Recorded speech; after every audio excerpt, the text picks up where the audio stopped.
I made a video last year showing several times Kobe was injured and played through his pain, often putting up better than his average numbers and willing the Lakers to improbable wins. Recently, Kobe had a really great one-on-one interview with Shaq, where the two of them discussed their beef with a level of maturity and candor we hadn't seen before. I mentioned this interview because Kobe talked to Shaq about one of his obstacles during the Lakers' finals runs at the end of the decade, and I was shocked because he brought up an injury I don't think anybody knew about before this interview. I decided to make this video so I can talk about that, as well as some of the other times Kobe had willed himself back onto the court when his team needed him. Before I tell you about the injury he mentioned to Shaq, I'm going to talk about a couple others.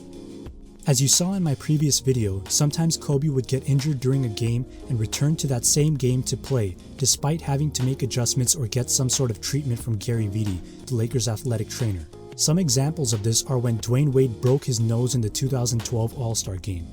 Once they were able to stop the bleeding, Kobe went to the line and shot his free throws like any ordinary foul. Kobe played in a mask for a stretch of games afterward to protect his nose, and for the most part the injury didn't seem to affect him. If anything, he complained that the mask was fogging up and bothering him. Kobe played 11 games like that, and the Lakers went 8-3 behind his average of 29.5 points, 5.3 rebounds, and 4.4 assists during the period. But injuries like a broken nose or dislocated fingers were manageable for Kobe, and he would play through it and recover in a short period of time. Some of Kobe's worst injuries were the ones that didn't go away as easily or at all. According to Lamar Odom, one of the worst injuries to suffer as a basketball player is a back injury. We saw how quickly Tracy McGrady and Dwight Howard changed once their backs were messed up. You can't move, you can't bend down, you can't explode, you can't lift. As a basketball player, that's the one injury you wouldn't wish on your worst enemy. That quote came from Odom in 2008. The Lakers played the Utah Jazz in the second round of the playoffs, and Kobe was lighting it up for the first 3 games, averaging 35 points on 53.7% from the field. The team was back in Utah to try to take Game 4, but Kobe's back seized up on him during his second field goal attempt, and it bothered him the rest of the game. He was seen laying down on the sidelines when he was on the bench and doing his best to keep his lower back warm at all times. He used an electrical stimulation device afterward and said he'd basically sleep with it for the next few days. Kobe finished 13 for 33 from the field that game, but even shooting a subpar 39%, none of the Jazz players thought they should take a break. The fact that he was still putting up shots convinced them that he wasn't going to stop attacking, and so they didn't want to risk letting Kobe get any easy looks. Carlos Boozer said, "If he's wearing his jersey, we expect him to be Kobe Bryant. For us, we're going to prepare for him like he's 100%, like we always do." Jazz coach Jerry Sloan said, "I learned a long time ago. We tried to tell our guys Michael Jordan was sick." Kobe averaged 33 points, 7 rebounds, and 7 assists for the series on 49% from the field. He started and finished both games 5 and 6 as the Lakers closed out the series, and his stat lines looked like there really was nothing wrong. Bryant hurt his back on a shot very early in the first quarter as he twisted up. Twisting in there, has the ability to adjust to his game, to not play above the rim, and this array of shots. Mike, he's now going into the post. The 2011 season, in my opinion, was one of the toughest seasons for Kobe and the Lakers. He dealt with multiple serious injuries that should have kept him off the court for at least a few weeks. People point to the disappointing playoffs that year as just a case of the Mavericks demolishing a good Lakers team. But there were a lot of reasons why the Lakers didn't look the same that year, despite reaching the finals 3 straight years prior to 2011. Some might complain about fatigue, but I don't think that's ever an issue for Kobe. The biggest culprit was multiple injuries, and since Kobe never used it as an excuse, it's easy to forget how many issues the team faced in the 2011 season.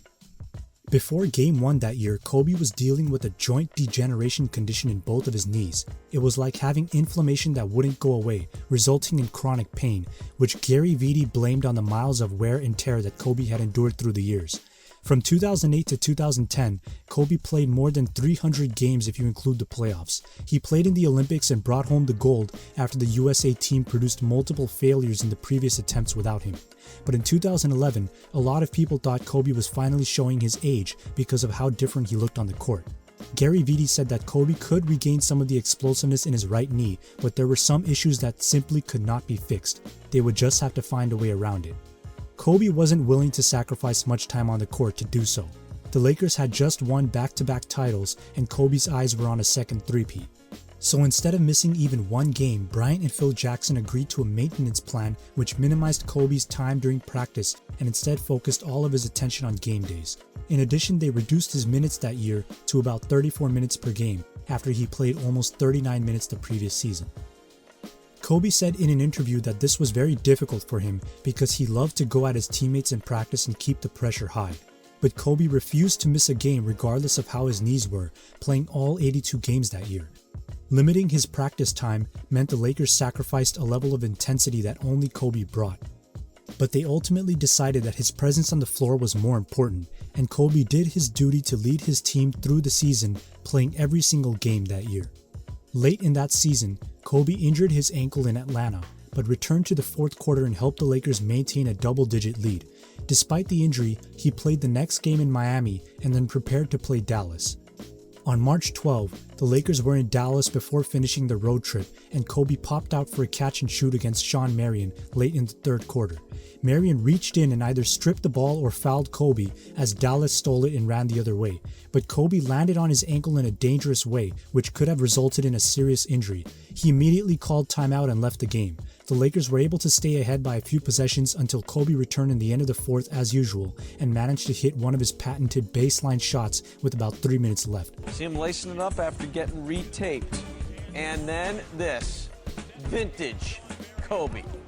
When a guy sprains his ankle and turns his foot like that, he's not supposed to hit shots like that. So is he human? The Lakers won the game, but watching the injury had everyone worried that it was much more severe than the one in Atlanta. "I thought I was done. Like done," Kobe said after the game. "I was just praying that when I stood up my foot was lined up straight. That scared the shit out of me. I thought I dislocated it. As soon as I stood up, I was excited that my foot was still straight. I was happy to see that it was lined up, and then I walked in the locker room and said, okay, maybe it's just a sprained ankle and I can deal with it." What was bad was that it was the same ankle he had just sprained against the Hawks 2 games before. The ankle was already weak, and it just went. In the locker room, he jogged in place and tested his ankle before determining he could re-enter the game. The strength felt good. I could push off on it. It was still sore, so I had to stop being a chump and just suck it up and go out there and play. He said it was pretty swollen. It's like a baseball outside of my ankle, but the strength is still good. So even though it looks horrible, I can still push off of it and things like that. I'll just do what I always do. Don't sleep, get treatment around the clock, and I should be fine. At this point, the Lakers found Bryant in the lineup as usual, and they went on a 9-game winning streak with their first win in Dallas. This included a triple overtime win against Phoenix, where Kobe had 42 points, 12 rebounds, and 9 assists. He played 48 minutes against Phoenix just 10 days after spraining the same ankle twice in that month alone. For a man with a bad neck, bad shoulder, bad ankle, bad knee, wow, is he quick tonight. I mean, that crossover, the left to right crossover to get to the line. As if having a full season of chronic knee pain and multiple ankle sprains wasn't enough, Kobe injured his ankle again against the Hornets in the first round of the playoffs. The Lakers were up 2-1 on the series when Kobe turned his ankle at the worst time and bumped into his man as he tried to regain his balance. The team was down 3 with under 2 minutes left, and Kobe got a foul on the play. He left the game momentarily and then returned, but the Hornets made it a 2-possession game and were able to hold on to win by 5. It was now a 2-2 series, and it didn't help that Chris Paul was consistently destroying the Lakers' bigs in isolation, while the Lakers looked slow and tired for the past several weeks.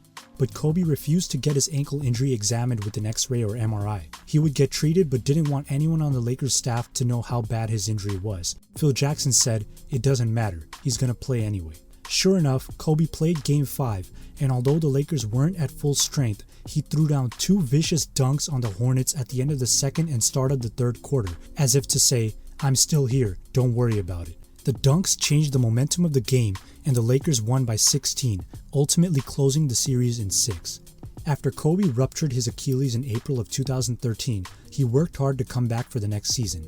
When he did, it took some time to get back into the rhythm that he was accustomed to. In December that year, the Lakers were playing the Memphis Grizzlies, and Kobe made a move against Tony Allen and fell to the floor in the late third quarter.